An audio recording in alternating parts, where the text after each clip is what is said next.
నమస్తే. నేను జర్నలిస్ట్ శ్రీనివాస్. ఈరోజు న్యూస్ ఛానల్స్‌లో వెలుగు పేపర్‌లో వచ్చిన వార్తలను చూద్దాం. వెలుగు పేపర్‌లో మహిళా సంఘాల సభ్యులకట 2 చీరలు ఇస్తారట. 63 లక్షల మందికి ఉచితంగా పంపిణీకి సర్కారు నిర్ణయం. మంత్రి సీతక్కకు డిజైన్డ్ చారీలను చూపించిన అధికారులు సీఎం రేవంత్ రెడ్డి సమక్షంలో త్వరలో ఫైనలైజ్ అయితాయట. మహిళా సంఘాల సభ్యులకు 2 చీరలు, ఒకటి కాదు, ఒక్కొక్కళ్ళకి 2 ఇస్తారట. ఇది ఏందంటే బీఆర్ఎస్ ప్రభుత్వం ఉన్నప్పుడు, కేసీఆర్ ముఖ్యమంత్రిగా ఉన్నప్పుడు దసరాకి చీరలు ఇచ్చేది మహిళలకి. ఒక్కొక్కరికి ఒక్కొక్క చీర ఇచ్చేది, రేషన్ కార్డు హోల్డర్ కల్లా. రేషన్ కార్డులో 2 మహిళలు ఉంటే 18 ఏళ్ళు నిండోళ్ళు వాళ్ళకి 2 చీరలు కూడా ఇచ్చేది. ముగ్గురుంటే 3 ఇచ్చేది. ఇక దాన్ని మొత్తానికి మన దసరా కాంగ్రెస్ పార్టీ చీరలు ఇయలే ప్రభుత్వం. కాంగ్రెస్ ప్రభుత్వం చీరలు ఇయలే. ఇయ్యకపోతే ఒక రకంగా చర్చ జరిగింది. ఎందుకు ఇయలే బతుకమ్మ చీరలని. బీఆర్ఎస్ కూడా ఏదో వాయిస్ రేజ్ చేసింది, కానీ దానివల్ల పెద్దగా స్పందన లేదు. ప్రజలు పెద్ద పట్టించుకోలే. చీరలు ఇయ్యలేదు అనే విషయాన్ని మెజారిటీ ప్రజలు పట్టించుకోవాలి. కొంత చర్చ జరిగింది. ఎందుకు అంటే బీఆర్ఎస్ పార్టీ ఇచ్చిన, ఆయన పరిపాలనా కాలంలో కేసీఆర్ ఇచ్చిన చీరలు చాలా వరకు ఉపయోగపడలే. అన్ని పనికిరాని చీరలు ఇచ్చేది. చాలామంది 100కి 20-30% కూడా వాడలే చీరలు. కాబట్టి దాని మీద పెద్ద చర్చ జరగలేదు. ఇప్పుడు కాంగ్రెస్ పార్టీ వినూత్నంగా, కాంగ్రెస్ ప్రభుత్వం ఏం చేస్తుందంటే, మహిళా సంఘాలు ఏదైతే సెల్ఫ్ హెల్ప్ గ్రూప్స్, డ్వాక్రా సంఘాలు అని ఉంటాయి కదా, ఆ డ్వాక్రా సంఘాల్లో ఉన్న సభ్యులకి అందరికీ రేషన్ కార్డు ఉన్నా లేకపోయినా డ్వాక్రా సంఘంలో సభ్యురాలు అయితే చాలు. ఒక్కొక్క సభ్యురాలకు 2 చీరలు ఇస్తారట. ఒకటే డిజైన్, ఒకటే యూనిఫామ్గా, ఒక రంగులు ఉండవు, ఏది ఉండవు, ఒకటే రంగు ఉంటుంది, అందరికి ఇచ్చేస్తారు. దానికి ఒక స్కీమ్ తీసుకుని 63 లక్షల మంది ఉన్నారట. 63 లక్షల మందికి 1,26,00,000 చీరలు పంపిణీ చేయాలి. ఒక్కొక్కళ్ళకి 2. కాస్త నాణ్యమైనవి ఇచ్చే అవకాశం ఉన్నట్టు అర్థమవుతుంది. ఎందుకంటే వాళ్ళు కేసీఆర్ చూశారు కదా, కేసీఆర్ పరిపాలనలో చీరలు ఇవ్వటం వల్ల ప్రజల నుంచి ఎట్లా నెగిటివ్ వచ్చింది, దాన్ని పట్టించుకోలేదు. అది ఇచ్చారు కానీ దానివల్ల ఫలితం ఎక్కడ రాలే వాళ్ళకి, పొలిటికల్కి కూడా. ఇప్పుడు వీళ్ళు ఇచ్చేది కాస్త తలుచుకునేటట్టు, పర్లేదు అనుకునేటట్టు ఇచ్చే అవకాశం ఉంది. మంత్రి సీతక్క నిన్న ఆ డిజైన్లు చూసింది, అధికారులు చూపించారు. రేవంత్ రెడ్డి సమక్షంలో ఇస్తారట తొందరలోనే. ఇది ఒక వార్త. రైతులకు బేడీలపై సీఎం సీరియస్. ఇలాంటి చర్యలను సహించేది లేదని అధికారులకు వార్నింగ్ ఇచ్చిండు. విచారణ జరిపి రిపోర్ట్ ఇవ్వాలి, రైతులకు మెరుగైన వైద్యం అందించాలి. ఢిల్లీ నుంచి ఆఫీసర్లకు ఆదేశాలు. చికిత్స కోసం బేడీలతో రైతును హాస్పిటల్లో తీసుకొచ్చిన పోలీసులు. విషయం తెలిసి ఎంక్వైరీకి ఆదేశించిన సీఎం. ఘటనకు బాధ్యులైన జైలరు సస్పెన్షను. రైతుకు నిన్న లగచర్లలో ఇష్యూలో అరెస్ట్ అయిన ఒక రైతు, ఎస్టీ ట్రైబల్ ఆయన అరెస్ట్ చేశారు. అరెస్ట్ చేసి జైల్లో ఉంచారు. ఏదో హెల్త్ బాగాలేకపోతే హార్ట్లో నొప్పి వస్తున్నట్టు తీసుకొచ్చారట హాస్పిటల్కి. హాస్పిటల్లో తీసుకొచ్చినప్పుడు ఆయన ఏదో లష్కర్ తోయిబానో లేకపోతే ఇంకా నేషనల్ ఇంటర్నేషనల్ ఉగ్రవాదులు ఉంటారు కదా, అట్లా తీసుకొచ్చారు బేడీలు వేసి. రైతు కనీసం సెన్స్ ఉండాలి ఆఫీసర్కి, చదువుకున్నాడు, సంస్కారం ఉండాలి కదా. రైతు భూమిని నమ్ముకొని కష్టపడి మనకు అన్నం పెడతాడు. ఒకవేళ దాంట్లో తప్పే ఉందో ఒప్పే ఉందో చట్ట ప్రకారం అరెస్ట్ చేశారు. చట్ట ప్రకారం బట్టకు రావాలి కదా. బేడీలు వేసి పట్టరాటమైంది. ఎడిపోతాడు రైతు. నువ్వు వదిలిపెట్టిన ఎడిపోడు. రైతు అనేవాడు నిజంగానే అన్నం పెట్టడానికి, ఈ దేశానికి అన్నదాతగా ఉన్న రైతు ఎవడు కూడా నువ్వు వదిలేసినా పోడు, మళ్ళీ అక్కడికే పోతారు, ఎక్కడికే వాళ్ళ ఇంటికే పోతారు. ఒకవేళ వదిలేస్తే మళ్ళీ పట్టుకురావచ్చు. ఏమవుతుంది? నువ్వు ఉగ్రవాదులో, తీవ్రవాదులో అయితే వాళ్ళకు ఒక ట్రైనింగు, ఎజెండా, రకరకాల కథలు ఉంటాయి. వాళ్ళ ఇంటెన్షన్ ఏరే ఉంటుంది. ఈ దేశాన్ని విచ్ఛిన్నం చేయాలని ఒక సంకల్పం ఉంటుంది. వాళ్ళ ట్రైనింగ్ వేరే, వాళ్ళ కథ వేరే. వాళ్ళకి మానవత్వం ఉండదు, మనుషులంటే విలువ ఉండదు, ప్రాణాలంటే విలువ ఉండదు. ఎవరినైనా చంపుతారు, ఎవరినైనా ఏదైనా చేస్తారు. కానీ రైతు ఇక్కడ మనకు అన్నం పెట్టే రైతు. నువ్వు ఎక్కడైతే అక్కడ జైలర్ ఉండో, తీసుకొచ్చిన పోలీసుకు కూడా అన్నం పెట్టే రైతు.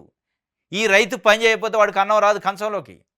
ఆ జ్ఞానం మర్చిపోయి బేడీలు వేసుకొని రైతును పట్టుకొచ్చారు. ఎందుకు? మళ్ళా ఆరోగ్యం బాగలేని ఖైదీ, ఆరోగ్యం బాగలేని రైతు ఆయన. పాపం హార్ట్లో నొప్పి వస్తుందంటే మానవత్వం ఉండాలి కొద్దిగానా. ఇక అదే ఢిల్లీలోనూ ముఖ్యమంత్రి గారికి తెలిసి 2 ఆఫీసర్లను సస్పెండ్ చేసిండు. ఐజీ మీద ఎంక్వైరీ చేశారు. మొత్తానికి సూపరింటెండెంట్ మీద ఎంక్వైరీ చేశారు. ఎంక్వైరీలు కాదు ఇది. ఎట్లుండాలంటే రైతు అనేవాడిని టచ్ చేస్తే, బేడీలు వేస్తే అరెస్ట్ చేయటం వేరు, బేడీలు వేయటం ఏంది?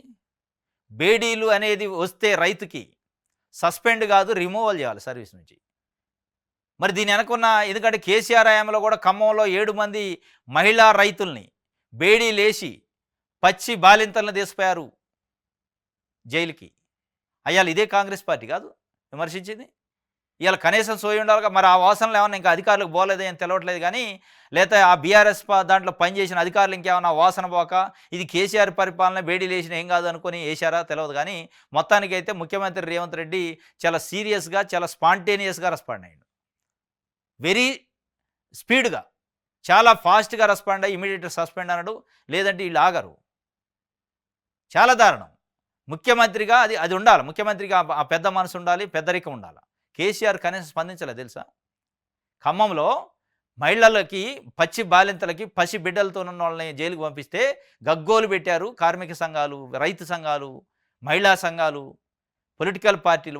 ఆయన మాట్లాడాల బయటకొచ్చి. ఈ ఈ పార్టీ రెస్పాన్స్ ఉంటే ఇలా కేసీఆర్ మళ్ళీ ముఖ్యమంత్రి అయ్యేటోడు. అట్లాంటి విషయాల్లో రెస్పాన్స్ లేకనే, అట్లాంటి విషయాల్లో నిర్లక్ష్యంగా ఉంటానే కేసీఆర్ని ఇంట్లో కూర్చోబెట్టారు ఇవాళ. కాబట్టి ముఖ్యమంత్రి రైతులకు బేడీలపైన సీఎం చాలా సీరియస్ అయిందట. దీనిపైన ఇక కేటీఆర్, హరీష్ రావు, కవిత గగ్గోలు పెడతారు నిన్నటాల నుంచి. రైతులకు బేడీలు వేస్తారా? ఎంత తప్పు. మరి మీరు వేసింది ఏంది ఆయన? మీరు ఏ బట్టే కర్రు కాల్చి వాత పెట్టారు. ఆయన వెంటనే స్పందించిండు. బేడీలు రేవంత్ రెడ్డి వచ్చి వేయడు కదా, కేసీఆర్ వేయడు, రేవంత్ రెడ్డి వేయడు. వేసిన దానిపైన స్పందించే మనస్తత్వం, మానవతా దృక్పథం ఉండాలి. అది కేసీఆర్ లేదు, రేవంత్ రెడ్డికి ఉంది కాబట్టి ఆయన ఇంట్లో కూర్చోబెట్టారు ఇలా. రైట్. ఇది ఇగో బేడీ పాపం పెద్ద గొలుసు వేసి పట్టుకున్నారు. ఏ జంతువుని పట్టుకున్నాడు పట్టుకున్నారు. ఉగ్రవాది, తీవ్రవాదులు ఉంటారు కదా, జైషే మహమ్మద్, లష్కరే తోయిబా ఇట్లాంటి వాళ్ళు ఉంటారు కదా, వాళ్ళ లెక్క పట్టుకుండు. ఎంత దారుణం. రిమూవ్ చేసి పడేయాలి వీళ్ళని, ఉంచొద్దు అసలు.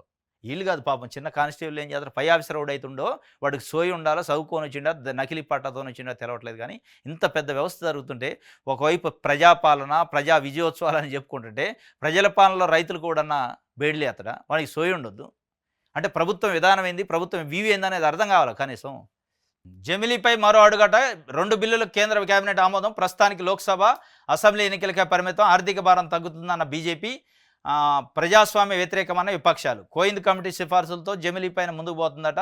కేంద్ర ప్రభుత్వం నిన్న కేంద్ర కేబినెట్లో ప్రవేశపెట్టారు 2 బిల్లులు, ఆమోదమైనవి. దాని తర్వాత ఇప్పుడు పార్లమెంట్లో పెడతారు, చర్చ చేసి నెక్స్ట్ అసెంబ్లీ పార్లమెంట్ సమావేశాలకి దానిపైన ఓటింగ్ కూడా పెడతారట. అప్పటిదాకా డిబేట్ జరిగిద్దట దేశవ్యాప్తంగా. దీంట్లో ఏంటంటే 32 పార్టీలు అనుకూలంగా ఉన్నాయి, వ్యతిరేకంగా 15 పార్టీలు ఉన్నాయి.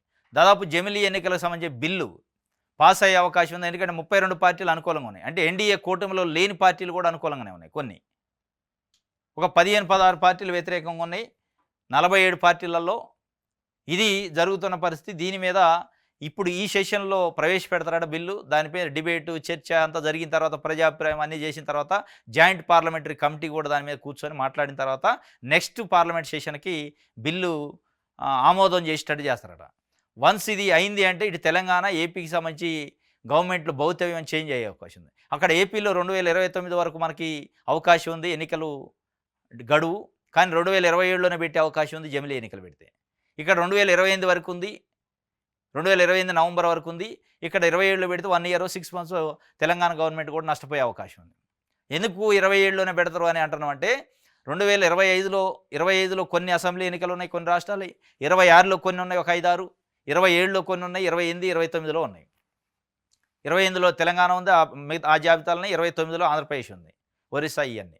కాబట్టి 25, 26 కాకుండా 27, 28, 29 కాకుండా 27 అనేది మిడిల్లో ఉంది. కాబట్టి ఈ 27ని తీసుకునే అవకాశం ఉంది. అటు అవతల ఉన్న రాష్ట్రాలు, యువతలో ఉన్న రాష్ట్రాలను అడ్జస్ట్ చేసి కొన్నిటికి అసెంబ్లీ కాలపరిమితి పెంచడం, కొన్ని తగ్గించడం చేస్తారట.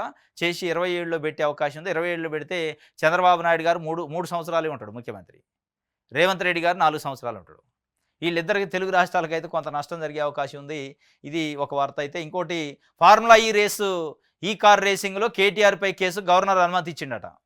గవర్నర్ దగ్గర దాదాపు 15 రోజులైంది ఆ ఫైల్ పోయి. ఫార్ములా రేసింగ్ కేసులో కేటీఆర్ పాత్ర ఉందా, ఆయన ఇన్వెస్టిగేషన్ చేయడానికి, ఆయన పైన కేసు పెట్టడానికి అనుమతి ఇవ్వండి అని గవర్నర్ లెటర్ రాశారు. ఆయన ఆ కాగితాన్ని ఆడబెట్టుకుంటూ ఢిల్లీ నుంచి ఆపుతున్నారని కాంగ్రెస్ వాళ్ళు ఆరోపణ చేశారు. లేదు మాకేం సంబంధం అని బీజేపీ వాళ్ళు అన్నారు. మొత్తానికి అయితే దానికి ఏదో విముక్తి అయినట్టు క్వశ్చన్ మార్క్తోనే ఒక వార్త ఇచ్చారు. ఫార్ములా రేసింగ్లో ఆయన్ని కేటీఆర్ని అరెస్ట్ చేయడానికి అనుమతి ఇచ్చిండు గవర్నర్ అనేది ఒకటి బయటకు అయితే వచ్చింది. మరి ఏమి ఇచ్చిండు, ఏం కథ అనేది తెలుస్తుంది ఇప్పుడు మనకి.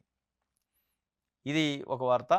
ఇక ఆయనకి అనుమతి ఇస్తే కేసు బుక్ చేస్తారు. కేసు బుక్ చేసి అరవింద్ కుమార్ ఆయన ఉండు కదా, ఐఏఎస్ పురపాలక శాఖ ప్రధాన కార్యదర్శి అప్పట్లో, ఆయన వీళ్ళందరినీ ఇరికే అవకాశం ఉంది. వీళ్ళందరూ లోపటేసే పరిస్థితే ఉంది. ఇది ఒకటి, కేటీఆర్ పైన అరెస్టుకి ముందుకు పోయే అవకాశాలు ఉన్నట్టు అనిపిస్తుంది. ఇది ఒక వార్త. అంగన్వాడీ టీచర్లు, హెల్పర్ల ధర్నాట. యూనియన్ నాయకులతో మంత్రి సీతక్క చర్చలు. అంగన్వాడీ టీచర్లు, హెల్పర్లు, మొన్న ఆశా వర్కర్లు, ఆశా కార్యకర్తలు మొత్తం ధర్నాకి ఎక్కారు. ఇప్పుడు సిఆర్పీలు వాళ్ళు కూడా, కేజీబీ టీచర్లు కూడా ఎక్కారు. మొత్తానికి వీళ్ళందరికీ ఎన్నికలలో ఏం చేసినట్టే రేవంత్ రెడ్డి అండ్ కాంగ్రెస్ పార్టీ హామీ ఇచ్చింది. వీళ్ళంతా గుండు గుత్తగా ఉంటారు, యూనియన్లు ఉంటాయి, మొత్తం ఓట్లు మనకే పడతాయి లంసంగానే వేశారు. ప్రతి ఒక్కడికి హామీ ఇచ్చిండు. 317 జీవో బాధితులు వస్తే మీదేముంది ఉట్టినే 48 అవర్స్లో నీకు చింపు అవతలేత జీవో ఉట్టిదే అన్నాడు. ఈ సిఆర్పీలు కేజీబీకి సంబంధించిన టీచర్లు వస్తే ఇది నేను ఛాయ్ తాగినంత పనే ఇది, నాకు ఛాయ్ తాగి ఆడ కప్పు పెట్టి అంత లెవెల్లో ఈ సమస్య పరిష్కారం అయింది అన్నాడు. మరి ఆ ఛాయ్ దొరకలేదా, ఛాయ్ తాగట్లేదా, బంద్ చేసిన తెలియదు, కానీ వాళ్ళు మళ్ళీ ధర్నాకు సమ్మెకు వచ్చారు. ఇప్పుడు ఆశా వర్కర్లు, అంగన్వాడీ టీచర్లు, హెల్పర్లు వీళ్ళంతా కూడా సమ్మెలోకి వచ్చారు. ఈ మొత్తానికి సమ్మెల కాలం మొదలైంది. అయినా కానీ ప్రభుత్వం వైపు నుంచి ఏం లేదు, స్పందన లేదు. ఇది ఒక వార్త. సాక్షి పేపర్. కేంద్రం సాయం చేసేలా సహకరించండి. 1.63 లక్షల కోట్ల ప్రాజెక్టులపై కేంద్ర మంత్రి కిషన్ రెడ్డితో సీఎం రేవంత్. రాష్ట్రంలోని వివిధ ప్రాజెక్టులపై చర్చ. 666 మెట్రో ఫేజ్ 2 తదితర ప్రస్తావన. కేంద్ర మంత్రులు నితిన్ గడ్కరీ, ధర్మేంద్ర ప్రధాన్తోనూ భేటీ అయిందట రేవంత్ రెడ్డి. ఢిల్లీ పోయాడనే తిట్టుకుంటారు, ఒక ఆయన మీద ఒక ఆయన ప్రెస్ మీట్ పెట్టుకొని తిట్టుకుంటారు. ఆడికి పోయి కేంద్రంతోనే సాయం చేసేలా సహకరించండి, మాకు 1,63,000 కోట్ల రూపాయలు ప్రాజెక్టులకి కేంద్ర మంత్రితోని మాట్లాడిండట, మీరు కాస్త ఒత్తిడి చేయండి అని. మంచిదే, ఈ ఫ్రెండ్లీ వాతావరణం ఉండాలి. గుండె నొప్పి వచ్చిన రైతులకు బేడీలా. రైతులు రాజ్యాంగ హక్కులు హరిస్తున్న సర్కారు. గిరిజన రైతులు జైల్లో ఉంటే సీఎం విందులో. హీర్యానాయక్ బేడీలు చేయటంపై విచారణ జరపాలి. రేవంత్ భూదందాతోనే జైళ్లలో అన్నదాతలు. గుండె నొప్పి వచ్చిన రైతుకు బేడీలు అంటే అసలు రైతుకే బేడీ లేవు. గుండె నొప్పి వచ్చినా రాపైనా వేయొద్దు. సరే, గుండె నొప్పి వచ్చింది, అది ఒక భాగం. అసలు రైతు అనేవాడికి బేడీలు ఎందుకు వేయాలా? రైతు ఎక్కడ పోతాడు? పారిపోతాడా? తీవ్రవాదే ఉగ్రవాదే?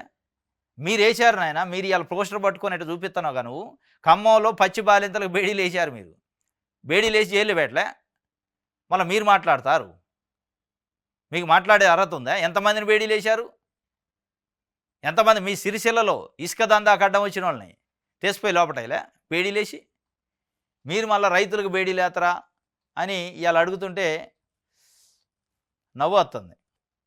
గుండెపోటుతో 9వ తరగతి విద్యార్థిని మూతాట. యాదాద్రి భువనగిరి జిల్లాలో ఘటన. 9వ తరగతి అమ్మాయి 16 సంవత్సరాలు కూడా లేవు, గుండెపోటు వచ్చింది పాపం. చిన్న పిల్లలకు కూడా వస్తుంది, మరి ఎందుకనో. యాదాద్రి భువనగిరి జిల్లా భూదాన్ పోచంపల్లి మండలం జూలూరాట గ్రామంలో గుండెపోటుతో 9వ తరగతి విద్యార్థి మృతి చెందింది. మృతురాలు సోదరుడు తెలిపిన వివరాల ప్రకారం గురుస్వామి యాదమ్మ దంపతుల కుమార్తె నవ్య ఆట స్థానిక జిల్లా పరిషత్ పాఠశాల గవర్నమెంట్ స్కూల్లో చదువుతున్నట్టు పాపం. చదువుతుంది. కాగా మంగళవారం పాఠశాలకు వెళ్ళి సాయంత్రం ఇంటికి వచ్చిన కావ్య జ్వరంతో అస్వస్థతకు గురైందట. చనిపోయింది పాపం, గుండెపోటు వచ్చి. లగచర్ల రైతుకు సంఖ్యలు. గుండెపోటు వచ్చిన బేడీలతోనే దవాఖానకు. లగచర్ల రైతుపై కాంగ్రెస్ సర్కార్ క్రూరత్వం. గిరిజన రైతు హీరియా నాయక్పై అమానవీయం. బేడీలు తీయకుండా ఈసీజీ 2D ఈకోలు టెస్టులు. ఆల్రెడీ ఇద్దరిని సస్పెండ్ చేసిండు ముఖ్యమంత్రి. ఢిల్లీ నుంచి ఇమీడియట్గా స్పాంటేనియస్గా వెరీ ఫాస్ట్గా స్పందించిండు. అమానవీయ ప్రవర్తన చేసింది అధికారులు, అని సస్పెండ్ చేసి పడేసిండు. రిమూవ్ కూడా చేయాలి వాస్తవంగా. మీరు ఈ పద్ధతిలో మీ పరిపాలనా కాలంలో బేడీలు వేసిన వాళ్ళపైన, రైతులపైన ఒక్కరోజు కూడా స్పందించాలి. స్పందించుంటే మీకు ఈ గతి వచ్చేది కాదు. ఇవాళ ప్లకార్డులు పట్టుకునే గతి వచ్చిండేది కాదు. ఈ గతి రావడానికి కారణం మీరే, మీకు మీరు చేసుకుంది. మళ్ళీ ఇవాళ మానవత్వం గురించి, అమానవీయం గురించి చెప్తుండే ఆయన. అన్నం పెట్టే రైతుకు బేడీలా అని కేటీఆర్ అంటాడు. అన్నం పెట్టే రైతుకి వేసారు మీరు. అన్నం పెట్టి పసిపిల్లలకు పాలిచ్చే రైతుకు కూడా వేసారు. నువ్వు గుండెపోటు అంటున్నావు ఇవాళ. ఇంకోటి, ఇది నిన్న సిద్దిపేటలో ఛాయ్ దొరకలేదా రేవంత్? ఛాయ్ తాగినంతలోనే సమగ్ర శిక్షా ఉద్యోగుల సమస్యలు తీరుస్తానంటివి కదా, హామీలు అమలు చేసేదాకా ఎగవేతల రేవంత్ అని నిన్ను పిలుస్తా. గ్రాడ్యుయేట్ ఎమ్మెల్సీ ఎన్నికల్లో కాంగ్రెస్ను చిత్తుగా ఓడిద్దాం. సమగ్ర శిక్షా ఉద్యోగులకు పిలుపు.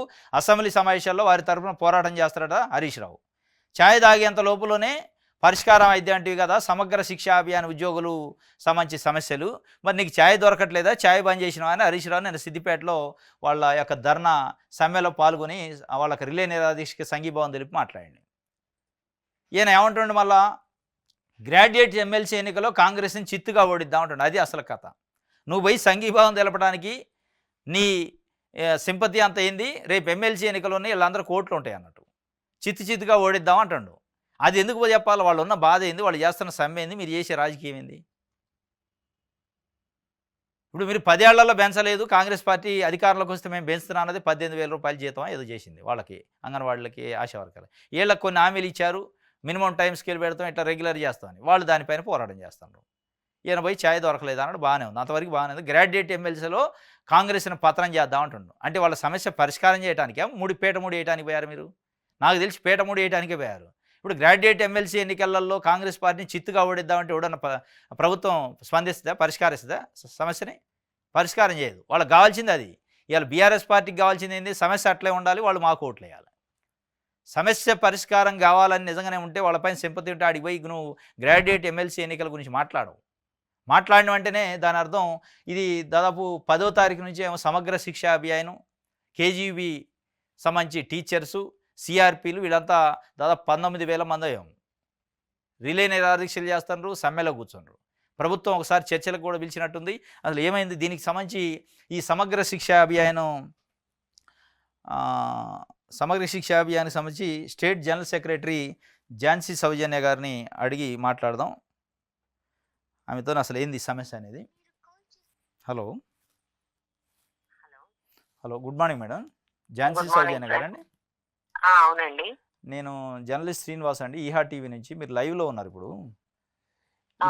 ఇప్పుడు ఏంటి మేడం, మీరు సమగ్ర శిక్షా అభియాను కేజీబీ టీచర్స్ మొత్తం సమ్మె చేస్తున్నారు కదా, దానికి సంబంధించి ఇవాళ ఒక వార్త ఇవాళ కొన్ని పేపర్లో వార్తలు రాసినాయి. ఏంటి అసలు మీ సమస్య ఏంది? గవర్నమెంట్ ఏమంటుంది? దాని మీద చర్చలు జరిగినాయి. అసలు ప్రాబ్లం ఏంటి మీది సమస్య?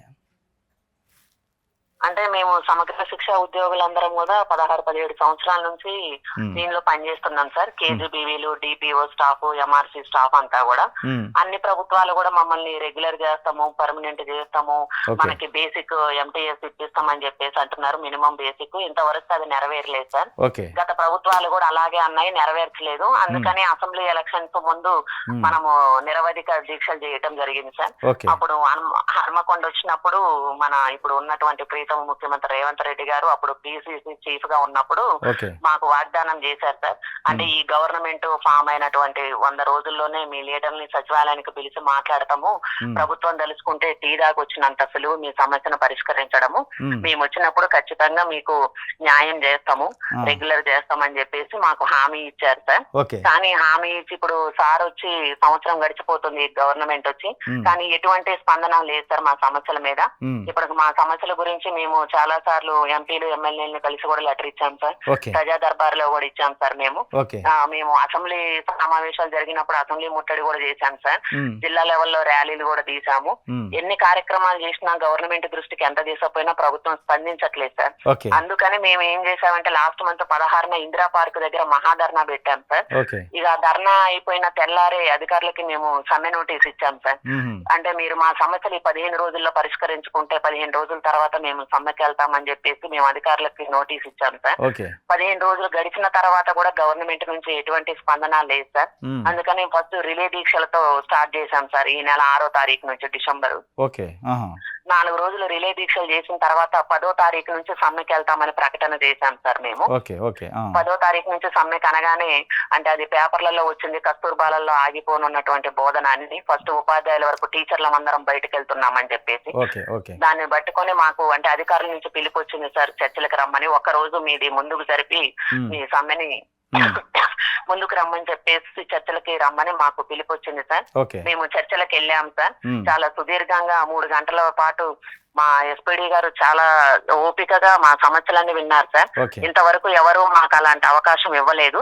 ఎస్పీడీ గారు అన్ని సమస్యలు సావధానంగా విన్నారు. మాకు నాన్ ఫైనాన్షియల్ అంటే సార్ పరిధిలో ఉన్నంత వరకు మాకు సిఎల్ సిస్టమ్ అని చెప్పేసి అన్నారు. ఈ స్పెషల్ ఆఫీసర్స్ కి అదనంగా ఇచ్చినటువంటి మోడల్ స్కూల్ బాధ్యతలు కూడా ఇప్పుడు విద్యా వ్యవస్థ కొంచెం దెబ్బతింటది కాబట్టి ఏప్రిల్ మే నెలల్లో మనకప్పుడు ఆ ఇన్ఛార్జ్ కూడా తీసేస్తామని చెప్పారు సార్. సిఆర్పీలకు కూడా హామీ ఇచ్చారు సార్. సిఆర్పీలకు కూడా ట్రావెలింగ్ అలవెన్స్ ఇస్తాం అన్నారు సార్.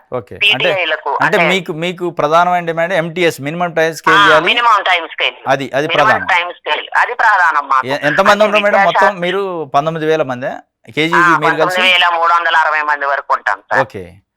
ఇప్పుడు నరసింహారెడ్డి గారు కూడా చర్చలు జరిపినట్టుగా ఎడ్యుకేషన్ కమిషనర్ చర్చలు జరిపారు సార్ మాతో. ఏమైంది అసలు? అవుట్పుట్ ఏంది? ఇక అవుట్పుట్ అంటే సార్ మిగతా వాటన్నిటికీ ఓకే చెప్పారు సార్, చాలా ఫేవర్ గా ఉన్నారు.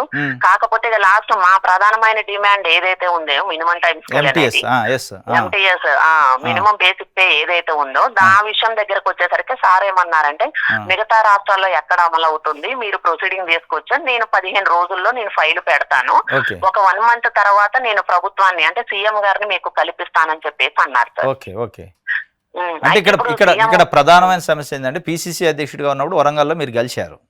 అవును సార్. ముఖ్యమంత్రి అయ్యింది ఇప్పుడు ఆయన రేవంత్ రెడ్డి. అవును సార్. ఛాయ్ తాగినంత సేపు పట్టదు ఇది నాకు అన్నాడు. అవును సార్. మరి ఆయన ఛాయ్ బంద్ చేసిండా, ఛాయ్ దొరకట్లేదా? అప్పుడు ప్రభుత్వం తలుచుకుంటే, ఇప్పుడు కూడా ఉన్నది ప్రభుత్వం, అప్పుడు ఉన్నది ప్రభుత్వం. మరి ఆయన ఛాయ్ బంద్ చేసిండా, ఛాయ్ దొరకట్లేదు తెలియదు కానీ మరి అసలు ఆ ఛాయ్ తాగే లోపు చేస్తాన ముఖ్యమంత్రి గారు ఎప్పుడైనా స్పందించినా, మీతో మాట్లాడిండా? అధికారులే మాట్లాడుతున్నా. మళ్ళీ దీనికి మీరు ఏదో వేరే రాష్ట్రాల్లో మీరెందుకు తేవాలి? అధికారులు తేవచ్చు కదా, ఎక్కడెక్కడ అమలు అవుతుంది. ఇవ్వాలనే ఇది ఉన్నప్పుడు తెప్పించుకోవడం ఎంతలో పని సార్, అది సమస్య కాదు. మీరు ఎక్కడ తెస్తారు? సమస్య కాదు. అవును సార్. మరి దానిపైన ఏమంటున్నారు? మేము తేటమే సార్, గవర్నమెంట్ టు గవర్నమెంట్ తెప్పించుకోవచ్చు కదా వాళ్ళు, నిజంగానే కమిట్మెంట్ ఉంటే. అవును సార్. అయితే మేము అందుకే దానికి ఒప్పుకోలేదు సార్. అసలైన మా ప్రధానమైన డిమాండ్ అయినటువంటి మినిమం పే స్కేల్ మీద హామీ లేకుండా ఇప్పుడు అంటే మేమే కదా గవర్నమెంట్ తరఫున మీతో మాట్లాడుతున్నాం కదా అని చెప్పేసి అంటే ఇప్పుడు సీఎం హోదాలో ఉండి లాస్ట్ టైం ప్రకటన చేసిన వాళ్ళే ఇంతవరకు మాట నిలబెట్టుకున్నది లేదు. మీ దృష్టికి కూడా మేము చాలా సార్లు తెచ్చాం సార్, మీరు ప్రభుత్వ అధికారి, మీరేమన్నారంటే ఇది పాలసీ మ్యాటర్, గవర్నమెంట్ నిర్ణయం తీసుకోవాలని అన్నారు. ఇప్పుడు ఉద్యమాన్ని అంటే ఇక్కడ దాకా తీసుకొచ్చిన తర్వాత స్పష్టమైన హామీ లేకుండా మళ్ళీ పోస్ట్ పోన్ చేసుకుంటూ మళ్ళీ అందరు చుట్టూ తిరుక్కుంటూ వెళ్ళేటటువంటి పరిస్థితి అయితే లేదు సార్. మేము ఏదైతే అడుగుతున్నామో హామీ అది మాకు గవర్నమెంట్ నుంచి రావాలి, ప్రభుత్వం నుంచి రావాలి. ప్రభుత్వం నుంచి మాకు హామీ ఇస్తే ఇప్పుడు ఆర్థిక పరిస్థితి బాగలేదు అంటే ఓకే, ఆర్థిక పరిస్థితి ఇదంటే ఇప్పుడు మొన్న ఉపాధ్యాయ ఉద్యోగ సంఘాలను పిలిచి మాట్లాడినప్పుడు పలానప్పుడు మీకు ఇస్తామని ఎలా అయితే చెప్పారో మాకు కూడా అంటే మమ్మల్ని పిలిచి మాట్లాడుతా అన్నారు కదా. అవును అవును. మమ్మల్ని పిలిచి మాట్లాడుతా అన్నారు కాబట్టి కనీసం మా సమస్యల గురించి మాతో పిలిచి మాట్లాడి ఇది పరిస్థితి, పలానప్పుడు ఇస్తాము, పలానా ఫైనాన్షియల్ ఇయర్ లో ఇస్తాము అని కనీసం మాకు ఒక హామీ ఇస్తే మేమందరం కూడా హ్యాపీగా ఫీల్ అవుతాం సార్. అంటే ముఖ్యమంత్రి గారే చెప్తున్నారు కాబట్టి ఒక భరోసా అనేది వస్తుంది మీకు, అంతే కదా? ఒక భరోసా వస్తుంది మాకు. ఎందుకంటే అప్పుడు ఇచ్చినటువంటి హామీ ఇప్పుడు గత ప్రభుత్వాల్లో ఇప్పుడు 16-17 సంవత్సరాలు కదా సార్, ఇంకెన్ని సంవత్సరాలు మేము చూసుకుంటూ ఈ మాటలకు మోసపోతూ ఉంటాము. అంటే మేము వచ్చింది 1 year ఇట్లాంటివి వినిపిస్తా ఉన్నాయి, అప్పుడే మీరు ఇలా చేయొద్దు అలా చేయొద్దని. కానీ సంవత్సరాలు గడిచిపోతున్నాయి కానీ మా పరిస్థితులు అనేవి మారట్లేదు సార్. ఇంకా మేము అప్పుడు అడిగినప్పుడు సారే అన్నారు రెగ్యులర్ చేస్తామని. ఇప్పుడు రెగ్యులర్ అసాధ్యం అనుకుంటే, టైం పడుతుంది అనుకుంటే మినిమం బేసిక్ పే అనేది మేము తక్షణమే అమలు చేయాలని చెప్పేసి ప్రభుత్వం దగ్గర నుంచే హామీ రావాలని కోరుకుంటున్నాం సార్. విద్యాశాఖ కూడా ఇప్పుడు మన ప్రీతమ ముఖ్యమంత్రి గారి దగ్గరే ఉంది కాబట్టి విద్యాశాఖ మీద కూడా నిర్ణయం తీసుకోవాల్సింది సారే కాబట్టి ఇప్పుడు సార్ దగ్గర ఉన్నప్పుడే సార్ స్పందిస్తే బాగుంటది అనేది మా ఉద్దేశం సార్. అంతేగాని ప్రభుత్వానికి వ్యతిరేకంగా కాదు సార్, మా నిరసన మా ఆవేదన ఈ విధంగా తెలియజెప్తున్నాం మేము. Okay okay. ఇప్పుడు మొత్తానికి వాళ్ళు స్పందన కరెక్ట్ లేదు కాబట్టి మీరు సమ్మెని కంటిన్యూ చేస్తారా? ఏంది నెక్స్ట్ కార్యాచరణ? ఇక చర్చలు అయిపోయి వచ్చిన దగ్గర నుంచి ఇంకా సమ్మె స్టార్ట్ చేశాను సార్. ఇప్పుడు మళ్ళీ ఏమన్నా ఈ మధ్యలో పిలిచారా, మాట్లాడుతున్నారా ఏమన్నా ఇంటర్నల్ గా? ఇంకా పిలవలేదు సార్. ఇక పిలవలేదా? చర్చలకు ఏం పిలవలేదు. ఇది కంటిన్యూ చేస్తారా? ఎన్ని రోజులు ఏమైనా ప్రణాళిక ఉందా మీకు? లేదు సార్, కంటిన్యూ చేస్తాం సార్ మేము. ఇప్పుడు గవర్నమెంట్ రెస్పాండ్ అయ్యే వరకు కూడా మేము కంటిన్యూ చేస్తాం. ఓకే. గవర్నమెంట్ యొక్క బట్టే మా చెప్పు ఉంటుంది sir. Okay okay. Thank you madam. Okay sir, thank you.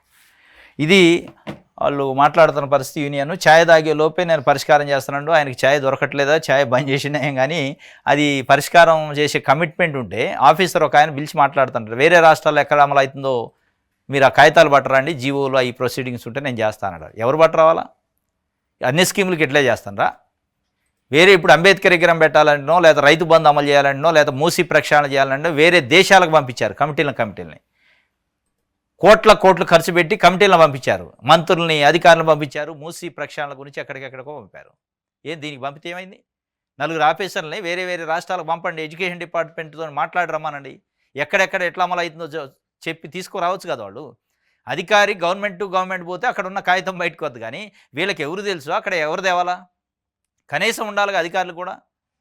మీరు గవర్నమెంట్ లెవెల్లో నిజంగానే వాళ్ళకి ఇచ్చిన హామీని నెరవేర్చాలనే కమిట్మెంట్ ఉంటే రాజకీయ ప్రతినిధులు కానీ అధికారులకి ఇగో ఈ మాటలు రావు. నేను హామీ ఇస్తానుగా, నేను గవర్నమెంటే కదా అంటే అధికారి ఇవాళ ఉంటాడు, ఎడ్యుకేషన్ కమిషనర్గా నరసింహారెడ్డి గారు ఉండేయాల, రేపు ఇంకొక ఆయన వస్తాడు, ఎల్లుండి ఇంకొక ఆయన వస్తాడు. ఆయనే శాశ్వతంగా చేయరు కాదు కదా. ఏదైనా గవర్నమెంట్ ఉండాలి. గవర్నమెంట్ ఏదైనా నోట్ ఇవ్వాలి, అధికారికంగా వాళ్ళకి ఒక హామీ ఇవ్వాలి. ఇగో ఈ ఈ ఈ సంవత్సరం కల్లా, ఈ నెల కల్లా చేస్తాం. అదన్నా అడుగుతున్నారు వాళ్ళు పాపం. ఇప్పటికిప్పుడు చేయకపోయినా పర్లేదు, మాకు ఒక డేట్, ఒక టైం బౌండ్ చెప్పండి. నెక్స్ట్ ఇయర్ చేస్తాం, ఆ నెక్స్ట్ ఇయర్ చేస్తాం, ఏదన్నా ఒకటి మాకు హామీ ఇవ్వండి. మినిమం టైం స్కేల్ అడుగుతున్నారు పాపం వాళ్ళు. రెగ్యులర్ కూడా అడగట్లే. రెగ్యులర్ సాధ్యం కాదంటే మినిమం టైం స్కేల్ అని ఇవ్వండి మాకు అని కూడా, అంత మరి ఒక మెట్టు దిగాక కూడా వాళ్ళని కనీసం పట్టించుకోలేని పరిస్థితుల్లో ఉంటే మరి ప్రభుత్వానికి కమిట్మెంట్ ఉన్నట్ట లేనట్టు అనేది దాన్ని బట్టి అర్థమవుతుంది. ఇది నమస్తే తెలంగాణకు సంబంధించి దిశ పేపర్ చూద్దాం. రద్దా పొడిగింప జమిలీ నేపథ్యంలో రాష్ట్ర అసెంబ్లీ కాలపరిమితిపై అనుమానాలు ఉన్నాయి. ప్రస్తుతం ప్రభుత్వం గడువు 2028 డిసెంబర్ 9 వరకు. 2029 మేలో ఎన్నికలైతే కాంగ్రెస్కి అదనపు లాభం వద్ది. రాష్ట్రపతి పాలన విధించుకుంటే మరో 6 నెలలు అధికారంలోనే. 2027 ఏప్రిల్లో ఎలక్షన్స్ నిర్వహిస్తే నష్టం. ఏడాదిన్నర ముందుగా పవర్ లూజ్ అవుతారట రేవంత్ రెడ్డి గారి ప్రభుత్వం. వాస్తవం ఇది రద్దా ముందుగా అంటే పొడిగింపు ఉంటేనే ఉండొచ్చు, లేదంటే రద్దు చేసి రాష్ట్రపతి పాలన పెట్టచ్చు. ఇక్కడ ఉందో కాంగ్రెస్ పార్టీ ప్రభుత్వం కాబట్టి మరి వాళ్ళు ఏం చేస్తారో చూడాలంటే ఒక రాష్ట్రానికే చూడరు. వాళ్ళకి 2027 ఎన్నికలు పెట్టాలంటే 27కి బీజేపీ పాలిత రాష్ట్రాలు ఏమున్నాయి, బీజేపీ పాలన రాష్ట్రాలు ఏమున్నాయి చూసుకొని దాన్ని బట్టి క్యాల్కులేషన్ వేసుకొని చేస్తారు. రద్దు చేయటం, పొడిగించడం అనేది. బీజేపీ పాలిత రాష్ట్రాలు, ఎన్డీఏ కూటమి పాలిత రాష్ట్రాలు ఉంటే పొడిగించే అవకాశం ఉంది, ఎక్కువ ఉన్నాయి అనుకో, వీటిని కూడా పొడిగిస్తారు. ఇక్కడ రేవంత్ రెడ్డికి కొంత కలిసి వస్తుంది. లేదు 2027కి ఏప్రిల్లో పెట్టారు ఎన్నికలు, 2027 ఏప్రిలే మిడిల్లో ఉంది. ఎందుకంటే 2025లో కొన్ని ఉన్నాయి, 26లో కొన్ని రాష్ట్రాలకి ఎన్నికలు ఉన్నాయి, మళ్ళీ 28లో ఉన్నాయి, 29లో ఉన్నాయి, మధ్యలో 27లో ఉన్నాయి కొన్ని. కాబట్టి ఇటు అడుగుకోవడం మధ్యలో పెడితే 27 ఏప్రిల్లో ఎన్నికలు జరుగుతాయి. ఒక సంవత్సరంన్నర తెలంగాణలో కాంగ్రెస్ పార్టీ అధికారాన్ని నష్టపోయే అవకాశం ఉంది. నెలాఖరులోగా క్యాబినెట్ విస్తరణ ఉంటుంది. తెలంగాణ తల్లి విగ్రహంపై బీఆర్ఎస్ సూచనలు చేయలేదు. కొత్త 6 తర్వాత మేడ్చల్ రంగారెడ్డిలో అక్రమార్కుల చిట్టా బయటకు. ప్రజాపాలనలో అప్లై చేయకపోయినా ఇంధనం బిల్లు ఇస్తాం. మీడియా చిట్చాట్లో మంత్రి పొంగులేటి శ్రీనివాసరెడ్డి ఒక తీపి కబురు చెప్పిండు. ప్రజాపాలనలో ఒకళ్ళు దరఖాస్తు చేయకపోయినా ఎవరైనా మిస్ అయినా ఇబ్బంది లేదు, కంగారు పడాల్సిన అవసరం లేదు, మేము ఇళ్ళు ఇస్తామంటుండు. దాంతోపాటు క్యాబినెట్ విస్తరణ ఉంటుందట. నెలాఖరులో తప్పనిసరిగా డిసెంబర్ ఆఖరికి కొత్త సంవత్సరంలో కొత్త మంత్రులు వస్తారు అన్నట్టు. 6 మంది ఇస్తారా, 3 మంది ఇస్తారా, కానీ అది ఒక డైలమా ఉంది. దాని తర్వాత కొత్త 6 చట్టం కూడా 16 నుంచి జరిగే అసెంబ్లీ సమావేశాల్లో పెడతారట. రైతు భరోసా పైన కూడా ఈ 16 నుంచి జరిగే అసెంబ్లీ సమావేశాల్లో ఒక ప్రకటన వస్తుంది అనేది. ఈ 3 వీటికి సంబంధించి కీలకంగా గవర్నమెంట్ తీసుకున్నట్టు అనిపిస్తుంది. ఇది ఒక వార్త దిశకు సంబంధించి. మన తెలంగాణ సంఖ్యల సంచాలనం అట. రైతుకు బేడీలు ఎందుకు వేశారు, పోలీసులపై సీఎం సీఆర్ఎస్. అంత అవసరం ఏమొచ్చింది, ఏమొచ్చిందని మండిపడ్డట. హీరియా నాయక్కు మెరుగైన వైద్యం అందించాలని ఆదేశం. ప్రజాప్రభుత్వంలో ఎలాంటి చర్యలు సహించమని హెచ్చరిక. విచారణ జరిపి నివేదిక ఇవ్వాలని ఉన్నతాధికారులకు హూకం.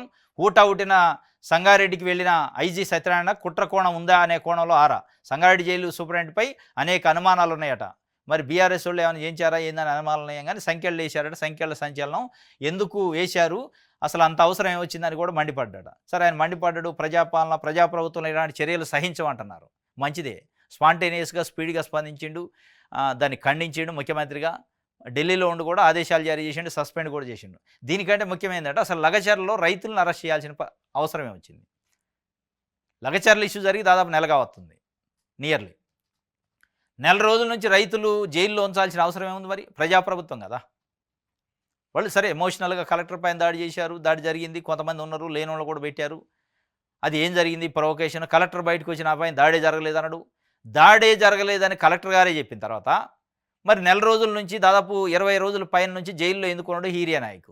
ప్రజాప్రభుత్వంలో ఎందుకు అట చేశారని పోలీసులను అడిగారు కదా. మరి అదే ప్రజాప్రభుత్వంలో ఎందుకు రైతును అరెస్ట్ చేసి జైల్లో పెట్టాల్సి వచ్చింది? రైతుల్ని ఎంతమంది జైల్లో ఉన్నారు ఇవాళ రైతులు, లగచర్ల బాధితులు అనేది లెక్క చెప్తే ప్రభుత్వం, ప్రజాప్రభుత్వం కదా. ప్రజాప్రభుత్వంలో ప్రజలు జైల్లో ఉంచడం ఏంది? ప్రజల్ని మీరే అంటున్నారు, అడగండి, ఇది ప్రజాప్రభుత్వం, నిలదీయండి మమ్మల్ని. నిలదీశారు, తప్పే ఉంది? అసలు మీరు జైల్లో పెట్టడమే తప్పు. మీరన్న ప్రకారం మీది ప్రజాపాలన కాబట్టి జైల్లో పెట్టాక పోలీసు వాళ్ళు బేడీలు వేస్తారు, ఇంకోటి వేస్తారు, లాఠీలు పెడతారు, అన్నీ ఉంటాయి. ఇలా అది కూడా ఒక పాయింటే. ముఖ్యమంత్రి గారు ఢిల్లీ నుంచి స్పాంటేనియస్గా స్పందించిండు, ఇమీడియట్గా వైద్యం చేయమన్నాడు, బాగానే ఉంది. అసలు జైల్లో ఇన్ని రోజులు ఉండాల్సినంత అవసరం ఏంది? ఆయన ఏం చేసిండు? ఉగ్రవాద, తీవ్రవాద, బెయిల్ రాదా? బెయిల్ వచ్చే పరిస్థితి లేదా రైతుకి? అంత పెద్ద క్రైమ్ అది. ఎమోషన్లో భూములు పోతున్నాయి కాబట్టి వాళ్ళు వాదన పెట్టుకున్నారు, రకరకాల జరిగింది. దానికి రైతుని ఆ మానవత్వం అనేది ఉండాలి కదా. జైల్లో పెట్టి 20-25 రోజుల నుంచి మగ్గదీసి ఇవాళ మీరు ఎందుకు అందులో వేశారు బేడీలు పెట్టారని ఆయన మళ్ళీ మైలేజ్ కోసం చూసిండు తప్ప ఏం లేదు. ధరణి సేవలకు బ్రేక్ అట. డిసెంబర్ 16 వరకు పోర్టల్ సేవలకు తాత్కాలిక విరామం. డేటాబేస్ వర్షన్ అప్గ్రేడ్ కోసమే నిర్ణయం అట. ధరణి సేవలకు బ్రేక్ వేస్తారంటే డిసెంబర్ 16 వరకు. మరి డిసెంబర్ 16 తర్వాత అసెంబ్లీ ఉంది. అసెంబ్లీలో మరి ధరణిని రద్దు చేస్తూ 6 కూడా పెడతాం అంటున్నారు. ఇక డైరెక్ట్గా అదే పెడతారో తెలియదు కానీ ధరణి సేవలు అయితే ఈ 4 రోజులు బంద్ అవుతాయి అట. ఎందుకంటే ఏదో అప్గ్రేడ్ చేస్తారట. దానికి సంబంధించి ఒక వార్త ఇచ్చారు. నవ తెలంగాణ చూద్దాం. ఇందులో కూడా అదే రైతుకు బేడీలు. సంగారెడ్డి సెంట్రల్ జైల్లో లగచర్ల అన్నదాతల గుండెపోటు. పోలీసుల తీరుపై సీఎం సీరియస్. సీఎం పోలీసుల తీరుపై మీ పైన ప్రజలు కూడా సీరియస్ అవుతారు. ప్రజాపాలన అంటారు, అందులో తీసిపోయి పెడితే బేడీలు వేస్తే ఎందుకు వేసారంటారు. అసలు అందులో పెట్టడమే తప్ప. అసెంబ్లీ సమావేశాల్లోనే వేతనాల పెంపు ప్రకటించాలి. 24 రోజుల సమయకాలం బకాయిలు చెల్లించాలి. Telangana anganwadi teachers and helpers union రాష్ట్ర అధ్యక్ష ప్రధాన కార్యదర్శులు సునీత, జయలక్ష్మి ధర్నా చౌకులు అంగన్వాడీలు భారీ ధర్నా చేశారు నిన్న. అంగన్వాడీలు, హెల్పర్లు అసెంబ్లీ సమావేశాల లోపే వేతనాలు పెంపు ప్రకటించాలి. అసెంబ్లీ వేదిక కానీ వాళ్ళు ఒక డిమాండ్ చేసి నిన్న ఇందిరా పార్క్ దగ్గర పెద్ద ధర్నా చేశారు. వాళ్ళ సమస్య పాపం జీతాలు పెంచుతారన్నట. ఆశా వర్కర్లు ఒకళ్ళు రోడ్డు ఎక్కారు. అయినా కానీ ప్రభుత్వం పట్టించుకునే పరిస్థితి లేదు. బీసీ నివేదికపై ప్రత్యేక కమిషన్ కసరత్తు చేస్తుందట. డెడికేటెడ్ కమిషను అంటే బీసీ కులగణన చేశారు కదా, ఆ నివేదికను పరిశీలిస్తుందట డెడికేటెడ్ కమిషను. జిల్లాల పర్యటనలు, భేటీలు ఇప్పటికే పూర్తి. వివరాలతో ప్రాథమిక నివేదిక సిద్ధం. కులగణన వివరాలు సేకరించాక ఎంత మేర రిజర్వేషన్ ఇవ్వాలో సూచించే అవకాశం. ప్రభుత్వానికి 2 దఫలుగా నివేదికలు ఇచ్చారట ఆల్రెడీ. ఇది బీసీ డెడికేటెడ్ కమిషన్కి సంబంధించి స్థానిక సంస్థల్లో బీసీలకు ఎంత శాతం రిజర్వేషన్లు ఖరారు చేయాలన్న అంశంపై నియామకమైన ప్రత్యేక కమిషన్ నివేదికను సిద్ధం చేస్తుంది. ఇప్పటివరకు కమిషన్ దృష్టికి వచ్చిన అంశాలు, జిల్లాల పర్యటనలో సేకరించిన వివరాలన్నింటినీ క్రోడీకరించి ప్రాథమికంగా ఒక నివేదిక సిద్ధం చేస్తుంది. అనంతరం కులగణన వివరాలను కూడా కమిషన్ సేకరించినది. అన్ని వివరాలను క్రోడీకరించి ఈ నెలాఖరులోకి ప్రభుత్వానికి నివేదిక సమర్పించేందుకు కసరత్తు చేస్తుందట. తెలంగాణలో నిర్వహించిన స్థానిక సంస్థల ఎన్నికల్లో బీసీలకు కేటాయించాల్సిన రిజర్వేషన్లు ఖరారు చేసేందుకు రాష్ట్ర ప్రభుత్వం గత నెలలో ప్రత్యేక కమిషన్ నియమించిన విషయం తెలిసింది. మొత్తానికైతే స్పీడ్గా అవుతుంది డెడికేటెడ్ కమిషను. స్థానిక సంస్థల్లో బీసీలకు ఎంత రిజర్వేషన్ ఇవ్వాలనేది ఈ నెలాఖరు కల్లా చెప్పేస్తాడ. ఆత్మహత్య చేసుకొని చచ్చిపో అన్నదట భార్య మాటలతోనే అతుల్ సుభాష్ సూసైడు. 5 లక్షలు డిమాండ్ చేసిన జడ్జి. కేసులో కొత్త విషయాలు, దేశవ్యాప్తంగా చర్చ. అందుకే ఆత్మహత్యకు నిర్ణయం అట. ఆత్మహత్య చేసుకుంటూ అతుల్ సుభాష్ పాపం భార్య వేధింపులు తట్టుకోలేక ఆత్మహత్య చేసుకుంటాడట. బెంగళూరులో ఒక టేకీ అంటే software engineer Atul Subhash case దేశవ్యాప్తంగా చర్చ అయిందట. ఇప్పుడు పురుషులకు కూడా న్యాయం అందాలనే డిమాండ్ వినిపిస్తుంది. సుదీర్ఘమైన అతని సూసైడ్ నోట్లోని విషయాలు చర్చకు దారితీశాయి. ఈ కేసులో ఒక్కొక్కటిగా కొత్త విషయాలు కూడా వెలుగులోకి వస్తున్నాయి. భార్య, అత్త ఎగతాళి మాటలే అతన్ని ఆత్మహత్యకు పురుగొల్పేలా చేశాయని స్పష్టం చేసింది. మరోపక్క అతుల్ కుటుంబ సభ్యులు మీడియా వద్ద తమ ఆవేదన వ్యక్తం చేశారు. సుభాష్ అన్న మాట్లాడుతూ, నా సోదరుడు బెంగళూరు నుంచి యూపీలోని జౌన్పూర్ కోర్టుకు 40 సార్లు తిరిగిండట. ఆయన ఉండేది బెంగళూరులో, అయితే యూపీలో కేసు వేసిందట. కేసు వేసి వేధింపులు 40 సార్లు. నా సోదరుడికి న్యాయం జరగాలి, జడ్జిపై కఠిన చర్యలు తీసుకోవాలి, న్యాయ వ్యవస్థపై ప్రజలకు నమ్మకం తగ్గుతుంది, ఏటీఎం యంత్రంలా అయిపోతుందనే భావన పురుషుల్లో ఉంది, పెళ్ళిళ్ళు అంటేనే మగవాళ్ళు భయపడే పరిస్థితి వస్తుంది అని అన్నారు. అతని బంధువులు మాట్లాడుతూ భార్య తరపు వారు నిత్యం సుభాష్ను డబ్బులు డిమాండ్ చేసేవారని చెప్పారు. కాగా సుభాష్ కుటుంబంపై అతని భార్య నిఖిత కూడా తీవ్ర ఆరోపణ చేసింది. తన అత్త కట్నం కోసం వేధించినట్టు పేర్కొంది. తన భర్త తాగి వచ్చి నన్ను కొట్టేవాడు, నన్ను ఒక పశువులా చూసేవాడు, నా జీతం మొత్తం తన ఖాతాలకు మార్పించేవాడు. అత్తగారి వేధింపుల కారణంగా నా తండ్రి ఆరోగ్యం పాడై 2019లో మరణించాడట. అందుకే ఇవన్నీ జరిగినాయని ఆమె చెప్తుంది. లేదు అత్త భార్య వేధింపుల వల్లనే నేను సూసైడ్ చేసుకున్నాను, ఒక సుదీర్ఘమైన సూసైడ్ నోట్ రాసిండు అతుల్ సుభాష్.